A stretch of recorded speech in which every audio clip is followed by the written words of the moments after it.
Olá, meus amigos, tudo bem? Bem-vindos a mais uma edição do nosso projeto Live, que hoje tem a imensa honra de receber como convidado Daniel Mitidiero, um nome que seguramente já dispensa a apresentação.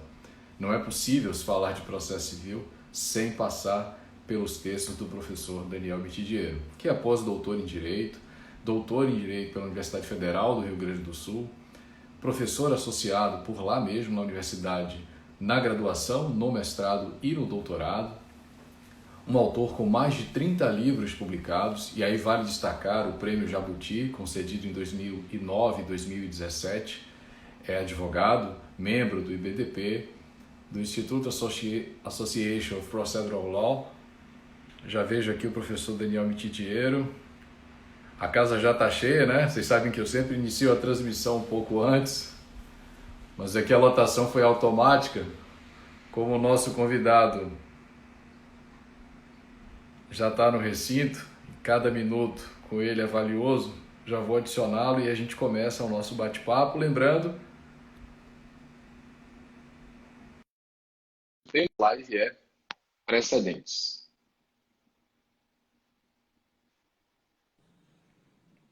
Ah, que alegria recebê-lo aqui, meu irmão. Coisa boa, meu irmão. Que bom te ver. Tudo bem? Alegria Tudo toda bom? minha. Eu vou fixando aqui o tema da nossa live, que é para o pessoal poder nos acompanhar.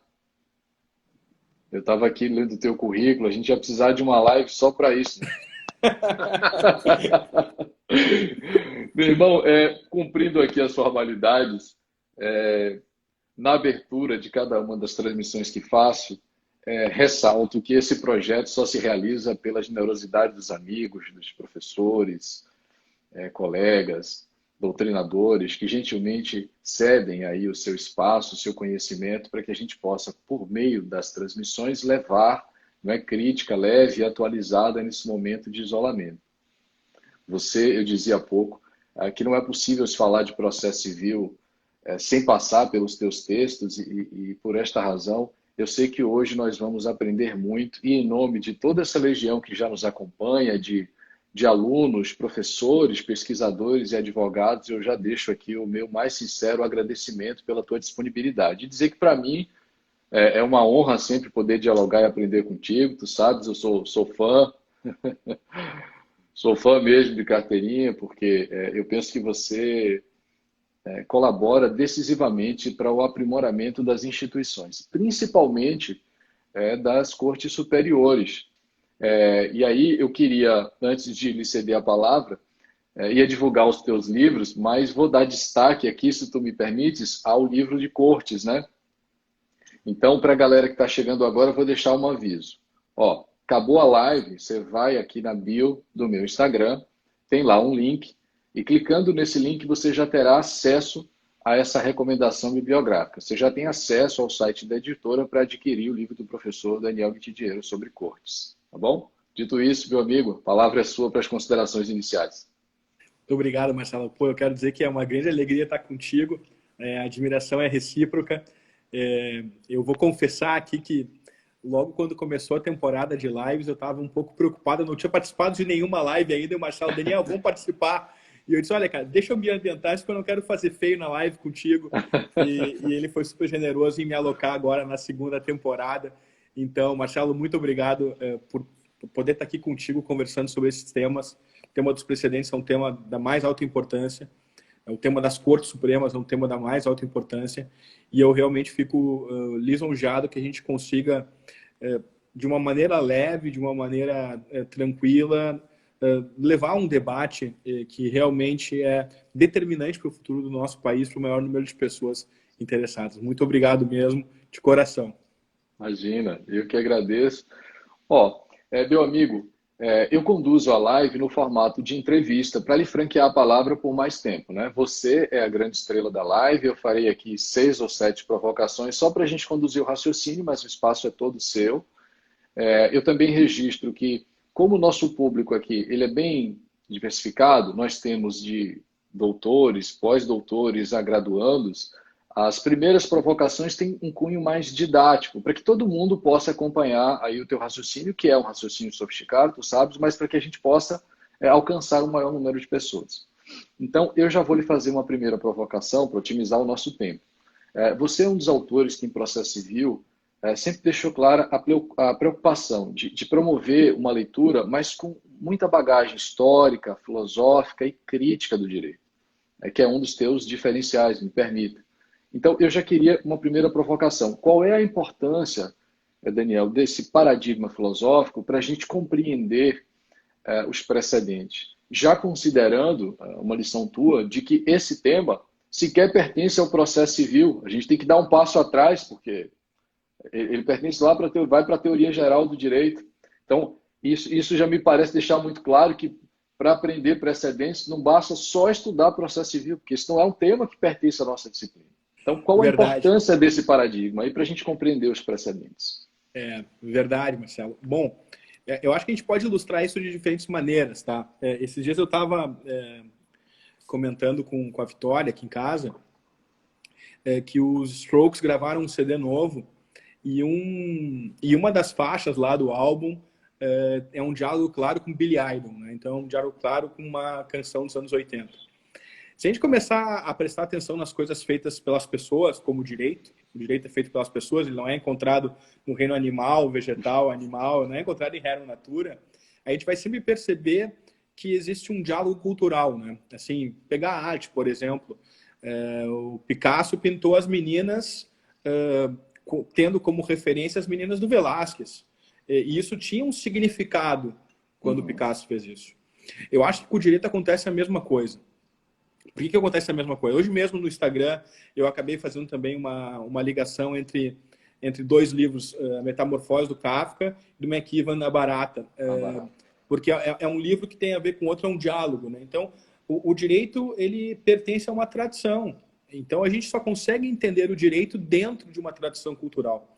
E é por isso que, na minha avaliação, é tão importante a gente estudar o direito como filho da história e como irmão do direito comparado. Então, o direito a gente só consegue entender quando a gente o situa historicamente, porque ele é um objeto que é constituído pela nossa cultura. E daí porque a minha preocupação.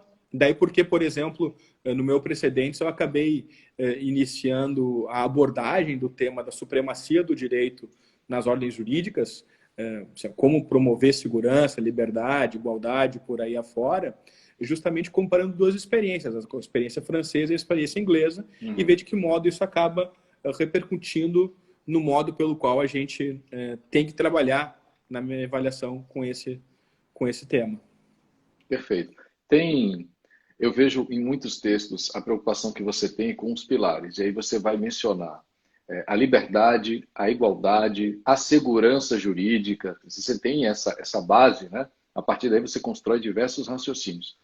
E para que esse diálogo alcance um número ainda maior de espectadores, seguindo aqui ainda a linha da graduação, eu queria que você falasse um pouquinho para a gente sobre a importância dessa proposta no Estado democrático de direito, da isonomia, da liberdade que vai pressupor o conhecimento do direito para que você possa fazer as suas escolhas e da segurança jurídica. Por que esses pilares são importantes no Estado democrático de direito? Em que medida isso vai nos levar lá na frente ao papel das Cortes Supremas?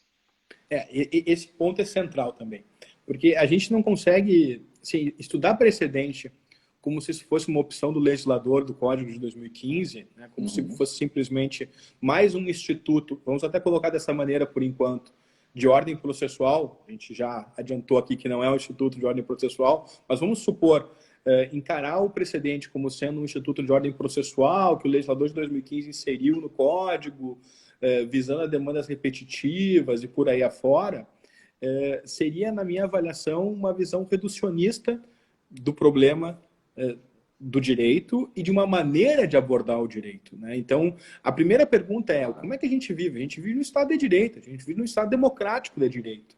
E o que significa viver em um Estado de Direito? Viver no Estado de Direito significa viver em um Estado em que eu tenho condições de fazer escolhas juridicamente orientadas, e essas escolhas juridicamente orientadas têm a ver com escolher os atos que eu quero praticar e deixar de praticar, e ver associadas consequências jurídicas a esses atos. Então, o princípio da liberdade. Então, eu escolho fazer ou deixar de fazer algo. Ao mesmo tempo, num Estado de direito, em que o direito deve valer para todos, da mesma maneira, né, eu, obviamente, não tenho como justificar que algumas pessoas tenham a resposta X diante do problema Y e outras pessoas, diante do mesmo problema, não tenham a mesma resposta. Bom, se isso é verdade, então um problema central do Estado de Direito é a segurança jurídica. E a segurança jurídica aqui é entendida como, em primeiro lugar, condições de cognoscibilidade do direito, né? Eu conhecer o direito. Se eu conheço o direito, eu posso praticar atos, posso escolher praticar atos, posso planejar minha vida e ver consequências jurídicas associadas a esse planejamento. Se eu conheço o direito, eu sei qual é a regra que vai ser aplicável para mim e para os meus vizinhos, para as minhas vizinhas. Então, qual é a função toda do precedente? Na minha avaliação, é, em primeiro lugar, dizer para que serve. Num Estado de Direito, o precedente serve para promover o Estado de Direito. Segurança jurídica, liberdade e igualdade. Perfeito. Antes de conhecer, enfim, de conhecer pessoalmente, acho que pelos seus livros, em certa medida, isso me influenciou, porque promovo uma leitura, busco seguir esse caminho também, né? De promover a leitura do processo, mas dentro de um contexto histórico, né? Com uma tradição já consolidada, principalmente para afirmar os direitos fundamentais. Você vai tratar disso lá na frente, né? Quando vai mencionar a dignidade da pessoa humana. Não parte de qualquer lugar e não depende exclusivamente da legislação ou do Código de Processo Civil para esses institutos existirem, se justificarem, porque senão muda com uma canetada. Vamos chegar lá. Eu queria, Dani, que você pontuasse uma diferença que eu acho que também é elementar sobre a decisão e sobre o precedente. Considerando que o precedente não é um tema específico próprio do processo civil, isso pode nos remeter às fontes do direito. Então, eu ainda vou pegar essa ainda introdução da nossa live, né? Vou fazer essa terceira provocação de ordem mais geral.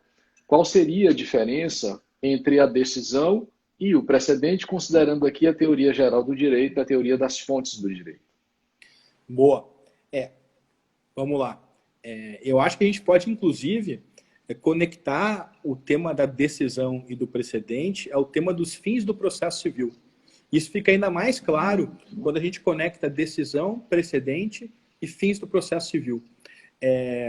Eu tenho sustentado já, isso lá desde 2011, esses dias eu fui fazer um inventário e me dei conta que faz 9 anos já que eu sustento essa ideia e fiquei um pouco meio assustado, porque eu achei que era uma ideia muito recente que vinha sendo gestionada, mas faz quase 10 anos. Mas eu venho sustentando a ideia de que o processo civil ele visa dar tutela aos direitos numa dupla dimensão, né? Então, ele visa a decidir um caso, como diz o artigo 6º hoje do CPC, decidir um caso de maneira adequada, efetiva, tempestiva, de maneira justa, de mérito, e, ao mesmo tempo, o processo civil visa dar unidade ao direito mediante precedentes, como diz o artigo 926 do Código do Processo Civil. Bom, qual é a fundamental diferença que existe entre decisão e precedente? A fundamental diferença é que a decisão ela verte sobre fatos. A decisão é sempre sobre uma controvérsia particularizada. É sobre uma controvérsia particular, porque eu até posso ter uma decisão, na verdade, envolvendo um juízo abstrato de constitucionalidade, por exemplo, que eu não vou envolver fatos, embora eu possa envolver prognoses. Isso não vem ao caso agora, para a gente não desviar um pouquinho o nosso assunto. Mas é sempre uma controvérsia particular. A decisão ela vai verter sempre sobre uma controvérsia particular.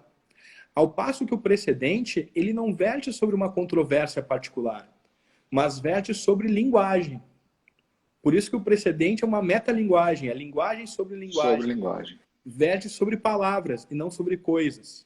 Se eu tivesse que ser assim, um pouquinho mais sofisticado, eu diria isso. Mas se eu quiser ser um pouquinho mais simples, eu diria basicamente o seguinte: a decisão sempre diz respeito a uma controvérsia particularizada. A decisão dessa controvérsia particularizada pode ser generalizada. As razões que eu emprego para resolver uma questão dessa controvérsia particular podem ser generalizadas. E essa generalização não significa nada mais, nada menos do que a própria encarnação do significado da legislação, da Constituição. E nesse sentido, é que o precedente é uma contextualização fático-jurídica do significado da legislação e do significado da Constituição. Então, decisão e precedente estão em níveis diferentes, não estão numa linha, exatamente, eles não estão numa linha. Alguns autores dizem que eles estão numa linha. Decisão é igual a precedente, que é igual a jurisprudência, que é igual a súmula. Fred, por exemplo, diz isso no curso dele. O Fred é um dos autores que defende isso, aí vocês divergem, né? E eu digo, não, na verdade, o problema não está numa linha. O Ronaldo Kramer é um outro autor, um grande amigo que também diz isso. Eu digo, não, os precedentes estão numa escada. Está um nível acima. Linha, um desnível.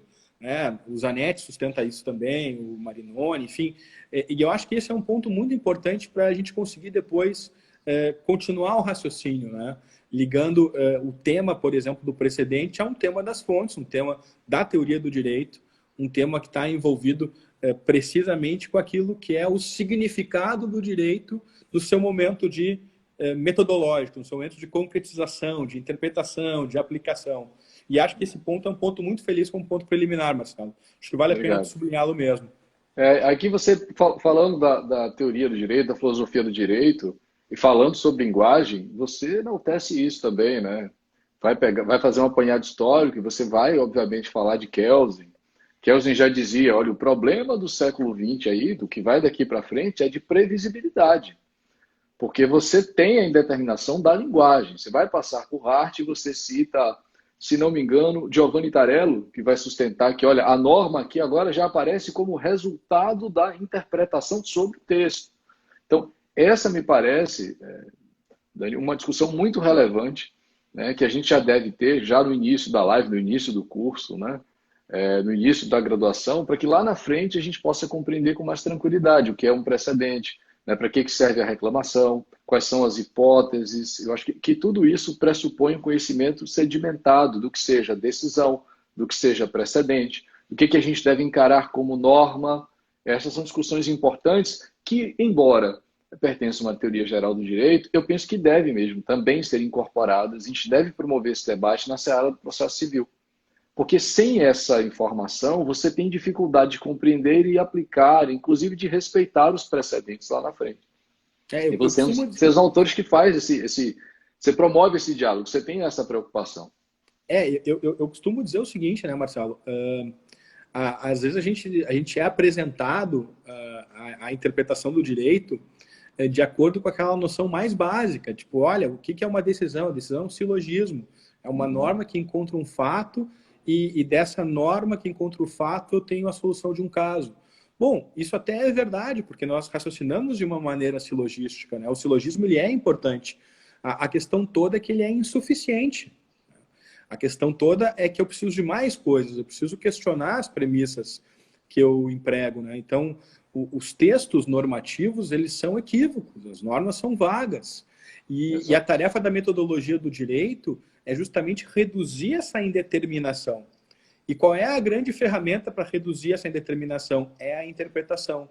Interpretação que se realiza mediante o quê? Mediante a outorga de razões que justificam as decisões que eu tomo para entender os termos que o legislador utiliza. Para ser o menos abstrato possível, o mais concreto e o mais direto, eu vou usar aqui um exemplo. Eu sempre uso esse exemplo nas minhas aulas, porque eu acho que ele é muito eloquente.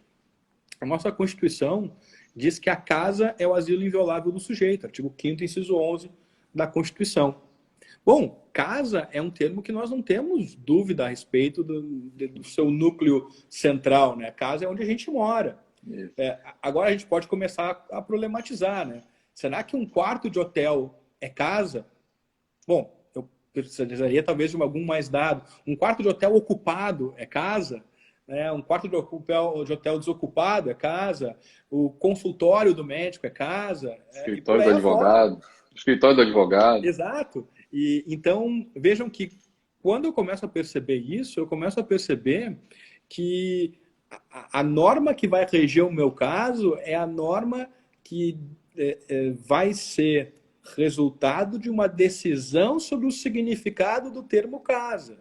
Que, se eu quiser viver em um direito racional, pautado pela racionalidade, vai ter que ser universalizada para, no futuro, diante das mesmas situações, ser também aplicada. Então, eu vou generalizar essas razões que me levaram a concluir em um dado sentido, a fim de que essas razões sejam também empregadas para a solução de outros casos. Agora, no princípio, o que eu tenho? No princípio é o verbo. No princípio, eu tenho, por assim dizer, a palavra que tem que ser interpretada. Eu tive certa vez, me permite, uma discussão interessante com um amigo meu, filósofo, jurista, e ele me ligou, era acho que meia-noite e pouca, isso tem anos, porque a gente estava discutindo o papel da linguagem, né, da indeterminação da linguagem, como isso causaria insegurança para o direito. E aí ele não concordava com isso, ele achava que a linguagem poderia ter um papel até menor. E aí ele me liga, tarde da noite, e diz assim, caramba, mas você acha mesmo que que a linguagem é uma condição de possibilidade? Aí eu fiz, eu acho. E ele me dizia assim, não, mas tem coisa que existe antes da linguagem. Eu fiz, o que existe antes da linguagem? Ele fez o cachorro, a pedra, o mar. Eu falei, você acabou de dar nome para tudo isso. Aí ele é católico, fervoroso, e a discussão estava interminável. Eu disse, vamos encerrar com isso? Ele, vamos. Você quer ver que o verbo é condição de possibilidade? Ele fez, quero. Eu fiz, pega a Bíblia aí e diz como é que tudo começa. Aí ele pegou e fez, pô, aí tu tá apelando, porque no início era verbo. Não, mas é isso aí, cara. Não tem jeito, entendeu? A gente pode parecer um pouco radical, sabe? Mas as condições são essas, né? As Ó, condições do diálogo são essas. o Jobim tá mandando um abraço aqui. Diz que tá bala, mas que ele tem que sair logo mais. Eu vou Ah, um aproveitar abração aí, Marquito. vou aproveitar o gap aqui, ó. Pessoal, não se preocupem porque a live ficará armazenada, salva aqui no IGTV e logo mais ela também segue para o meu canal do YouTube. Falando nisso, o professor Daniel Mitidiero, há pouco tempo também abriu o canal lá no YouTube, né, professor? Isso aí, resolvi concentrar uns vídeos que estavam lá, Marcelo. Seguir teu exemplo aí, porque eu acho que a gente consegue Imagina. acessar, a gente acaba concentrando bem os vídeos, aí fica mais fácil da gente conversar com o pessoal. Ah, sem dúvida. A gente tem que Eu acho que manter vale a uma pena. biblioteca. Aquilo daqui a pouco é um acervo de pesquisa, porque você tem palestras suas lá, né? Muito interessantes e atuais. Inclusive lives que já foram promovidos, a live que você fez com o Fred e outras tantas, Bom, a permanecem nossa agora vai. disponíveis. Oh, A nossa maravilha, vai, que Marcelo, com honra. certeza a nossa vai. É que tem o seguinte, né, cara? A gente no direito, a gente não está acostumado a trabalhar com outras fontes que não essas fontes de papel, de bibliografia, de É. livros, né? Mas eu tô lendo agora, por exemplo, eu tô lendo aquela série do Hélio Gaspari sobre a ditadura, que foi até o Sérgio Arenhati que tá aí, ó, que entrou aí Ó, agora. acabou de Abração, mandar um alô Serginho, pra gente. Um abraço, professor Sérgio. que me deu de presente. Estou no terceiro volume, aliás, é um trabalho fantástico do Gaspari, realmente vale a pena ler, ainda mais nesse momento que a gente está vivendo. E lá, cara, assim, é direto que o pessoal faz referências a outras fontes, por exemplo, entrevista do fulano de tal, jornal da época, vídeo da época, porque tudo é informação, no fim e ao cabo, né? O que nos interessa é informação. Eu tenho certeza que, cara, daqui a algum tempo, não vai demorar, a gente vai ter já em teses, dissertações, olha, conforme entrevista, porque isso aqui no fundo é uma conversa, cara, é um diálogo, informação. Pode não ser E, tão rigoroso como se fosse um texto teu, um texto meu, enfim, mas as ideias fluem, né? A gente acaba conversando e até desenvolvendo coisas. Eu acho que a gente vai é começar a ver verdade. isso no pós-pandemia. É verdade, é verdade. E eu tenho certeza que as pessoas que nos acompanham já tiveram insights acompanhando as considerações de cada um dos convidados, como está acontecendo agora. Isso aí é 100%. Meu amigo, deixa eu lhe fazer agora uma próxima provocação sobre a relação entre os precedentes e a reclamação, né? Porque você tem escrito sobre isso, é uma das suas preocupações. E penso que aqui você tem uma posição crítica, que, para variar, foge do lugar comum, e eu me sinto no dever acadêmico de divulgar isso ao maior número de pessoas. Então, eu quero aproveitar a audiência que nós temos hoje para que você possa nos falar um pouquinho sobre o papel da reclamação diante dos precedentes. Eu sei qual é a tua proposta, acompanho, mas eu queria que você comentasse um pouquinho sobre ela, dividisse isso com os nossos seguidores aqui. Vamos lá, Marcelo, eu acho que esse é um ponto central. O que aconteceu, no Código de 2015, tá? O Código de 2015, ele vivia um certo dilema não teorizado a respeito do papel do precedente. Então, o pessoal brinca, né? O que é um camelo, né? Um camelo é um cavalo feito por uma comissão, né? Um cavalo que não deu certo. Então, basicamente, quando tu quer fazer um negócio... É aquele trabalho em conjunto de faculdades, cada um faz uma parte, a gente corta para dentro. E assim, se tu colocar um monte de processualista junto, vai piorar a situação, entendeu? Então, eu acho que o Código de 2015 tem vários avanços, eu acho que é um documento importante, eu acho que todo o meu reconhecimento ao pessoal que trabalhou firme em todas as etapas do processo legislativo, mas eu acho que um ponto que ficou ambíguo foi esse ponto relativo ao precedente, né? E qual é a ambiguidade que eu acho que o ponto do precedente tem? A ambiguidade é basicamente a seguinte. De um lado, a gente poderia ver manifestações da teoria do precedente como algo voltada à unidade do direito. Então, aquela ideia de segurança jurídica, liberdade, igualdade. Por exemplo, quando a gente olha o artigo 926, a gente tem essa ideia. Quando a gente olha o artigo 489, parágrafo 1º, incisos 5 e 6, a gente tem essa ideia. É o precedente, o distinguiço, superação, unidade do direito, segurança. Então, existe, por assim dizer, um caminho interpretativo que eu posso chegar para chegar a esse resultado. Agora, também tem uma outra visão que eu posso retirar do tema do precedente, que é a visão do sistema de gestão de casos. Né? Isso fica muito claro quando eu começo a ver, o precedente na ótica dos recursos repetitivos. Né? Eu, particularmente, sou um crítico dessa opção do código e, na minha avaliação, o precedente só tem a ver com a unidade do direito. Né? Só tem a ver com segurança, liberdade e igualdade. Agora, eu sei que tem muitos autores que procuram reconstruir o tema do precedente sob essa outra ótica, que é a ótica da gestão de casos. E dentro dessa ótica de gestão de casos, aparece justamente a reclamação vinculada a uma espécie de força maior que teria o precedente em determinadas situações, notadamente situações que envolvem recursos repetitivos. Bom, aqui é que eu acho que nós temos um problema. Nós temos aqui o problema basicamente porque todo precedente, na perspectiva do julgador e das partes que o recebem, é uma norma. É uma norma que resulta, né, do debate sobre os casos. Agora, na perspectiva do segundo juiz e das partes posteriores que vão utilizar o precedente, ela é, em primeiro lugar, texto. Então, ela volta a ser suscetível de interpretação. Claro que eu vou tornando cada vez mais determinada a linguagem. Né? Eu já não vou poder dizer que livro eletrônico não é livro, mas eu posso eventualmente discutir se o iPad ou o iPhone são suportes que poderiam ser qualificados como matéria-prima à utilização, ou seria só, por exemplo, um Kindle, por exemplo. Eu vou diminuindo as possibilidades. O fato é que o precedente ele é tomado como um elemento interpretável, por assim dizer. Se isso é verdade, a correção do precedente ela vai se dar pelo diálogo do processo em geral, pela cadeia recursal geral. Então, o juiz de primeiro grau vai interpretá-lo, as cortes de justiça vão interpretá-lo e, eventualmente, as cortes supremas vão ter que ser chamadas a interpretar o fato novamente, à luz do precedente. E é assim que funciona em todo mundo. O precedente é uma fonte do direito e ele vai servir para a resolução dos seus casos dessa maneira. O que aconteceu? Com uma ótica de sumarização de procedimento, com uma lógica de sumarização de procedimento, se imaginou, como o precedente já está resolvido, não preciso mais submeter a esse amplo debate, já está resolvido. Então, se o juiz de primeiro grau decidiu de maneira contrária, reclamação nele. Se o tribunal de maneira contrária, reclamação nele.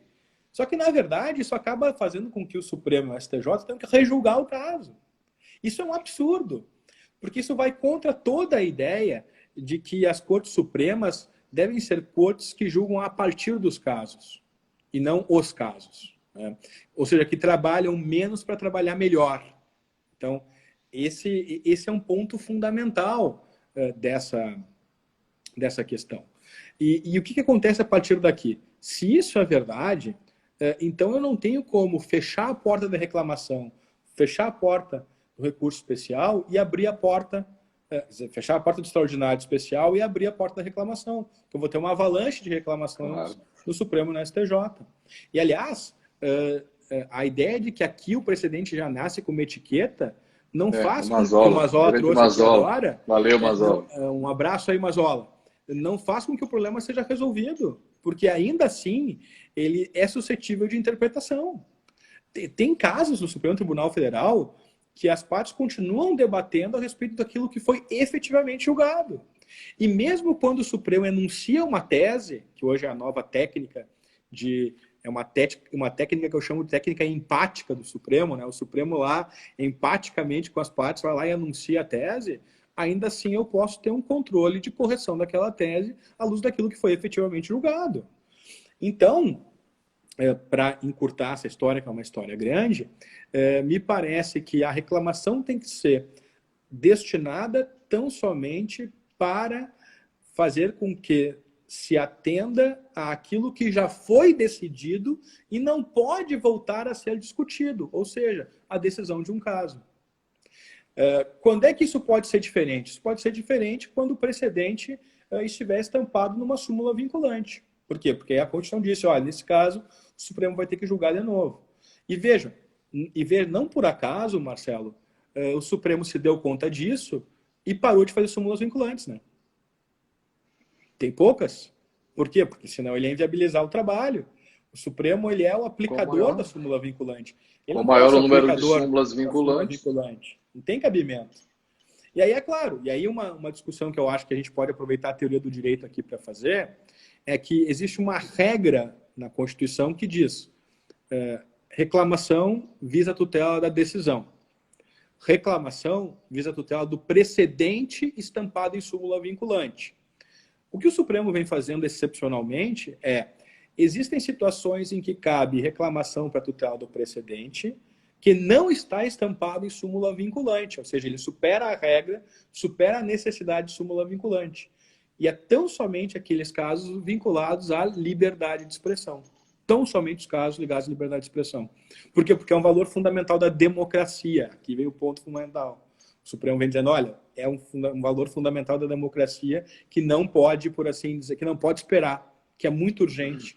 E a gente não pode deixar passar em branco, por assim dizer, essa agressão.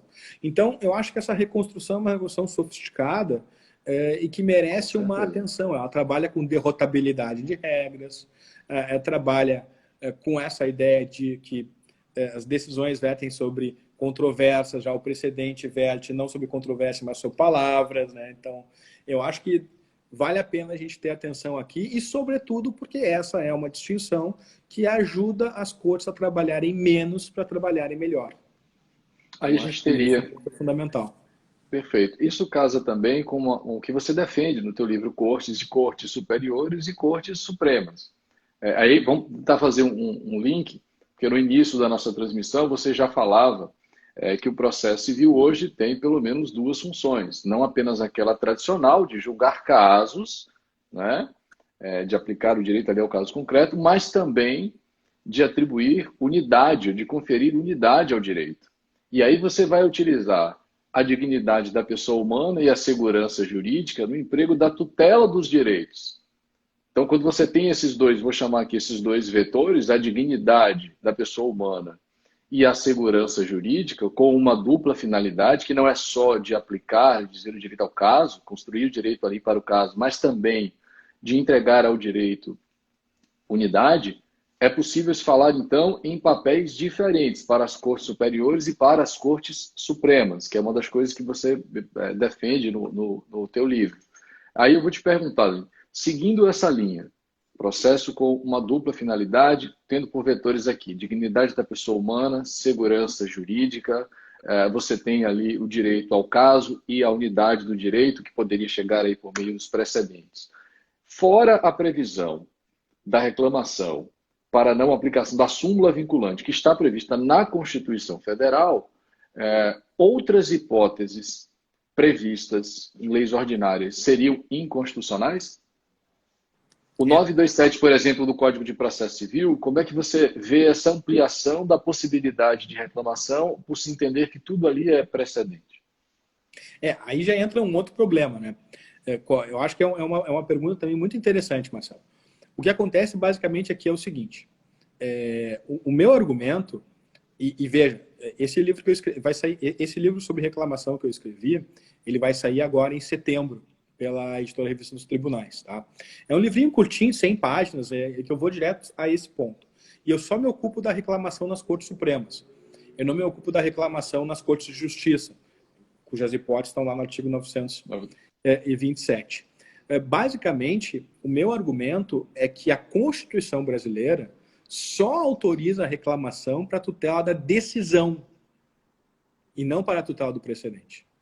Ou seja, nada obsta que a lei preveja reclamação para a tutela da jurisprudência uniforme de uma Corte de Justiça.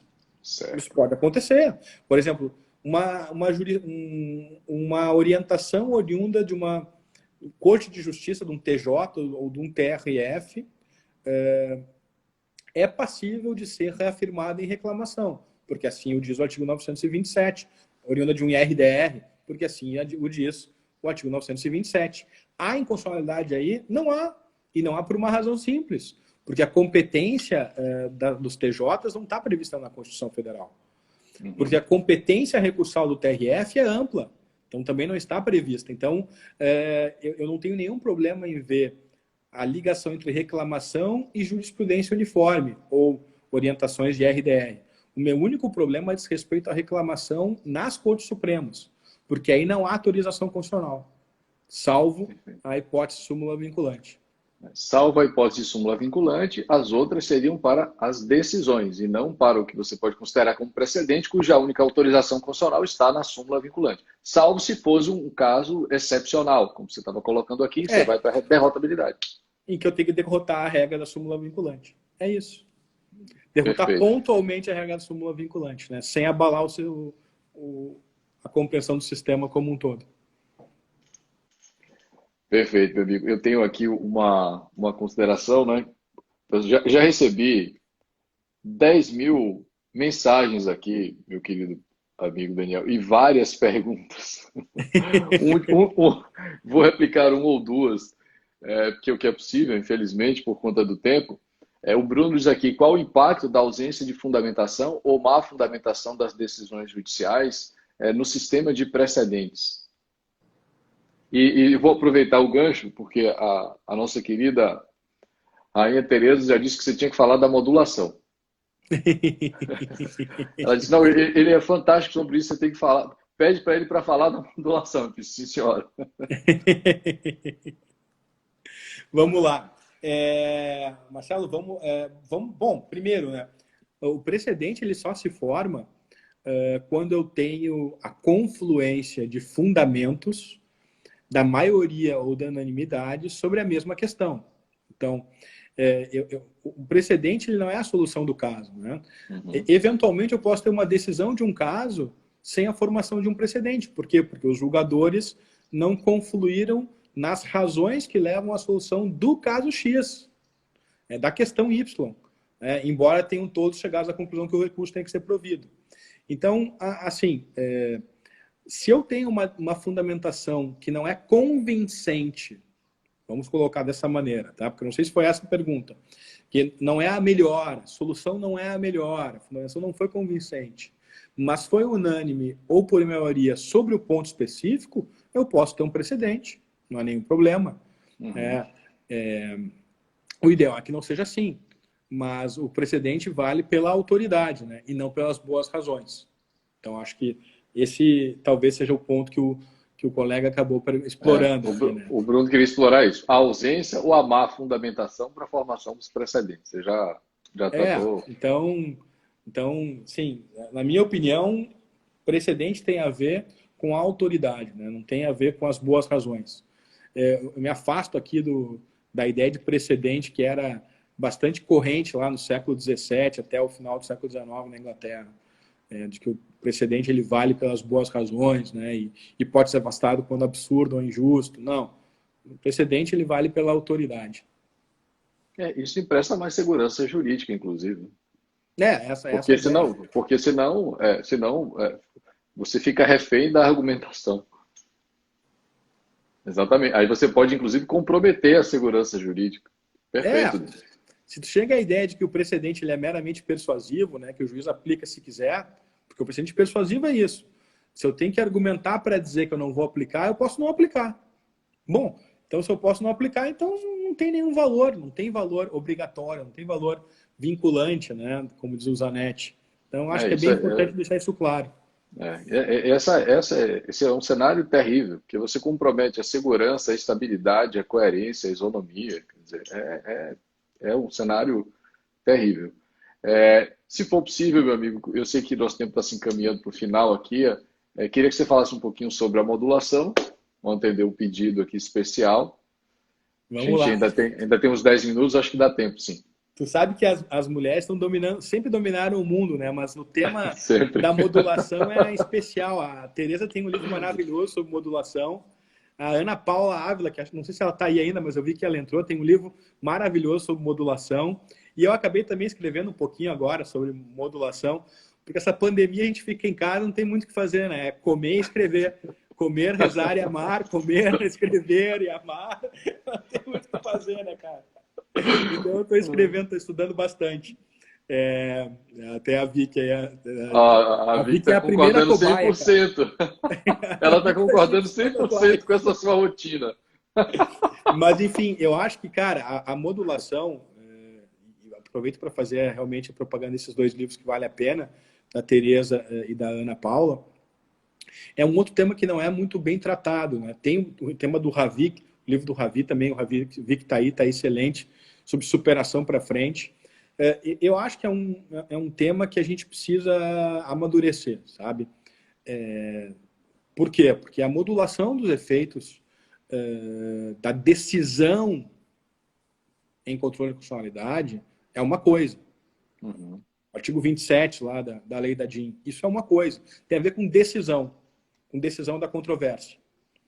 Já a superação para frente do precedente, do artigo 927, parágrafo 3º, tem a ver com o precedente. Então, a partir daí eu tenho que começar a fazer distinções aqui. No Supremo Tribunal Federal, se utiliza muito a palavra modulação para os dois casos. Por quê? Porque o direito brasileiro usa a expressão para os dois casos, mas eu acho que a gente tem que distinguir as duas coisas. E por que é importante distinguir as duas coisas? Por uma razão simples. Porque quando eu estou falando em modulação de efeitos da decisão em controle de constitucionalidade, eu tenho por objetivo evitar que um estado de coisas inconstitucional se perpetue. Ou seja, que um estado de coisas ainda maior, que uma agressão ainda maior à Constituição, permaneça. Olha, faz mais mal à Constituição deixar esses atos para trás, declarar inválidos também esses atos em função do efeito ex tunc, do que deixá-los válidos. Então, eu vou deixá-los válidos. E daqui para frente, a gente olha para frente. Então, tem esse requinte aqui. Na superação para frente do precedente, eu acho que é diferente. Porque o único elemento que importa é, de fato, o da confiança legítima. E isso tem uma repercussão grande, inclusive numa área que eu sei que é uma área delicada, que são na área do direito tributário, né? Quando o Estado tributa de maneira indevida e depois o Supremo vai lá e diz, olha, não precisa devolver. Olha, acho que são duas situações e nem sempre o Estado não tem razão, às vezes o Estado tem razão. Se eu tenho uma situação que o Estado confia numa tributação, confia num precedente do Supremo ou do STJ, da corte responsável, e por isso pauta sua conduta para exigir o tributo, olha, pode ser que sim, o Estado tem direito à confiança, tem direito à segurança, e por isso não devolve. Agora, no mais das vezes, o que acontece é o Estado, ele vai lá, comete uma lei inconstitucional, durante muito tempo tributa de maneira indevida, chega no Supremo Tribunal Federal pela primeira vez, o Supremo diz que é inconstitucional e aí o poder público diz, olha, é verdade, só que eu arrecadei muito dinheiro e se eu devolver eu vou quebrar. Bom, isso não é uma razão. Isso não é uma razão. Tem que devolver. Então, eu acho que a distinção e a utilidade da modulação da superação é mostrar que eu tenho requisitos diferentes para objetivos diferentes. E eu acho que vale a pena a gente explorar isso. Esses livros, o livro da Tereza, o livro do Ravi, o livro da Ana Paula, eles trazem boas ideias para a gente dividir essas questões. Tá joia. Meu amigo, eu já queria, antes de me encaminhar aqui para o encerramento, queria agradecer essa legião de pesquisadores, professores que nos acompanharam aqui ao vivo. O Ravi Peixoto vai participar aqui Eu vi que o Ravi está aí. do nosso projeto na sexta-feira, porque nessa quinta temporada, Dani, eu resolvi promover uma mudança. Resolvi ter uma semana temática, para que a gente possa acompanhar diversas percepções, né? E aí uma espécie de estudo comparado, acho que enriquece o debate. Então, nessa quinta temporada, eu fiz algumas alterações. Agora a gente passa a ter uma semana que é uma semana temática, e sempre que possível, nesta semana temática, né? A semana atual é de precedentes, eu terei um notável, um nome já consagrado, que obviamente é o teu caso, mas também terei jovens professores e pesquisadores, né? E aí, veja que nessa mesma semana eu vou receber aqui o João Liberato, que está despontando aqui, orientando da Paula Sarno, e o nosso queridíssimo Ravi Peixoto, todos eles para falar sobre precedentes, porque eu acho que esse diálogo do autor consagrado, que é sempre lido, é sempre recomendado, é também um diálogo que pode inspirar a pesquisa de outras tantas pessoas. Então, eu estou com isso tentando fazer com que a live, além de levar informação, possa também inspirar jovens pesquisadores a seguir pelo caminho da pesquisa, porque eu acho que é um bom caminho, né? E uma coisa é ouvir o incentivo sei lá, um simples professor de processo civil, a outra é ouvir, né? Um conselho teu, que é uma Que é referência isso, na Marcelo. área, meu amigo. Pô, Marcelo, eu quero te dar os parabéns por essa sacada, porque é uma sacada muito importante, cara. E assim, agradeço muito por me considerar, enfim, como uma referência. Eu, enfim, só tenho a agradecer essa tua deferência mesmo, esse teu carinho, essa tua admiração. Quero dizer que é recíproco isso. Obrigado. Estou vendo bastante gente junto aqui, estou vendo a Gisele aqui também, uma querida. Cecília, um pessoal que acompanha, a Beta aqui. Mariana, pô, um monte de aluno aqui tá entrando, as alunas. É quase uma live familiar, né? Não, e a Vitória já desceu, já tá na minha frente aqui agora, viu? Mas assim, quero que todos se sintam abraçados, mas eu acho que um ponto é muito importante ressaltar também. Eu sinceramente acho que eu sou um colega mais velho, em algumas hipóteses, ainda que não seja mais velho, né? Um colega que simplesmente está há mais tempo na academia ou está mais tempo publicando, e simplesmente isso, tem um pouco mais de experiência sobre esses temas. Isso não significa que eu tenha razão, ou isso significa que eu não possa sofrer críticas. Eu acho que todos nós temos que pensar criticamente sobre as ideias dos outros, pensar de maneira respeitosa sobre as ideias dos outros, pensar de maneira caridosa sobre as ideias dos outros, ou seja, procurar realmente entender o que o outro quer dizer e não simplesmente criticar por criticar, procurar ver de que modo a gente consegue, a partir da ideia de alguém, retirar algo bom, construir algo bom. Isso é difícil, não só no Brasil, mas é difícil de um modo geral. E eu acho que quando tu coloca assim, em contato, então, gerações diferentes, eu acho que esse é o tipo de coisa que incentiva esse ambiente de saber que as pessoas são simplesmente colegas mais velhos, que, como todos, merecem respeito, assim como os colegas mais jovens, mas não são, vamos só usar uma expressão muito clara, né? Não são donos da verdade, ninguém é dono da verdade, todos nós aqui temos direito a debater com bons argumentos. Eu acho que isso é fundamental, te dou os parabéns pela nova temporada nesse formato. Obrigado, meu amigo. Eu tenho essa crença de que o livro informa, mas a palavra também serve para informar e muitas vezes para inspirar.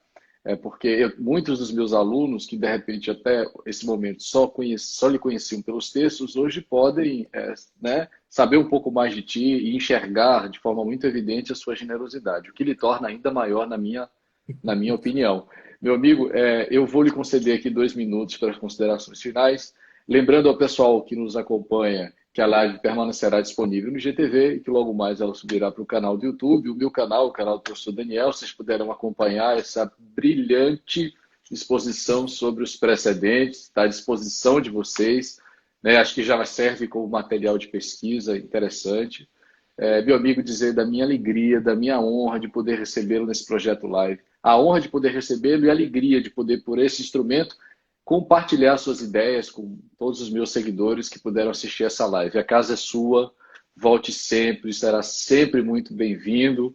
Eu seguei por aqui torcendo muito pelo seu sucesso, acompanhando os seus textos e recomendando as suas ideias. Pô, muito obrigado, Marcelo. Eu que te digo que é uma alegria realmente me sentir em casa, física e virtualmente contigo. É sempre um grande prazer.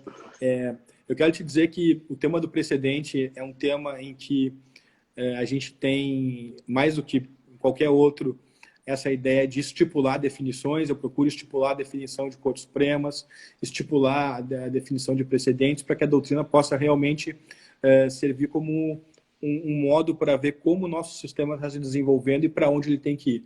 Então, nesse sentido, eu acho que a gente está aqui para também propor soluções para o processo civil do nosso país. Eu te agradeço muito por a gente poder estar tendo esse diálogo aqui, a gente poder alcançar um público grande e, sobretudo, a gente democratizar o acesso às ideias. Eu acho que isso é fundamental. Te agradeço de coração e agradeço a todo mundo de coração. Muito obrigado. Muito obrigado. Valeu, meu amigo. Fique com Deus. Até breve. Afetuoso abraço. Até mais. Tchau, tchau.